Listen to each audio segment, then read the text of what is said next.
Imagine you have a perfect crystal ball. For the last 100 years, you know exactly when every market crash will hit the absolute bottom. Every panic, every dip, you buy at the precise lowest point. Zero mistakes, flawless execution. Look at this chart comparing the perfect timer against an unknown competitor. Despite godlike foresight, the perfect timer only wins 30% of the time.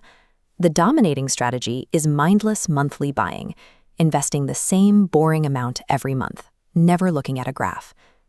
If literal omniscience loses to an automatic monthly deposit, the entire concept of buying the dip needs to be re-examined.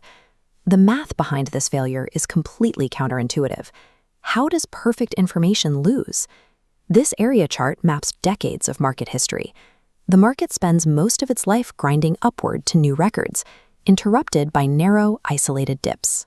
A dip buyer spends years sitting in cash, earning nothing, while the automatic investor's money is constantly compounding. Even when you nail the exact bottom, the discount capture rarely covers the massive gains missed while waiting on the sidelines. The 70% failure rate of a perfect crystal ball reveals a stark mathematical reality. The cost of missed compounding outweighs the benefit of a discounted entry. Market timing, even at its theoretical peak, remains the less efficient path. This brings up an uncomfortable question. If timing the market is a mathematical dead end, why do professionals still build complex systems to buy dips? Take the Relative Strength Index, or RSI. Retail trading theory claims that when this indicator drops below a reading of 30, an asset is oversold and due for a guaranteed bounce. But look at this price graph directly below 30 for weeks, while the actual asset price just keeps plummeting.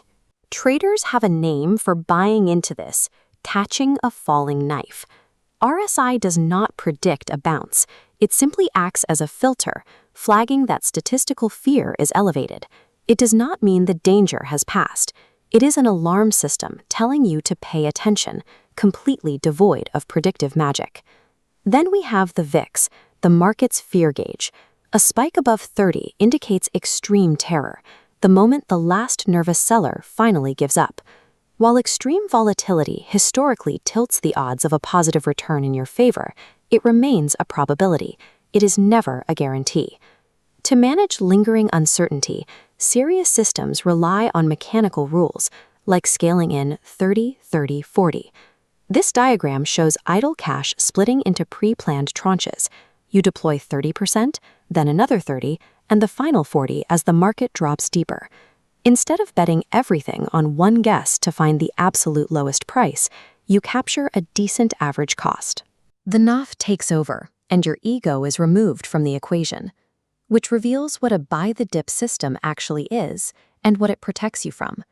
The truth is, panic selling during a sudden crash destroys retail wealth far more effectively than missing a perfect entry point. When the VIX spikes and markets bleed, your body interprets the financial crash as a physical fire alarm. Your biology physically reacts to the stress. Indicators like RSI and scaling rules are psychological circuit breakers. They give your rational mind a pre-planned script to hold on to, while your lizard brain screams at you to sell everything. These systems function as behavioral guardrails. They force the rational mind to act according to a plan at the exact moment fear makes a total exit look like the only safe option.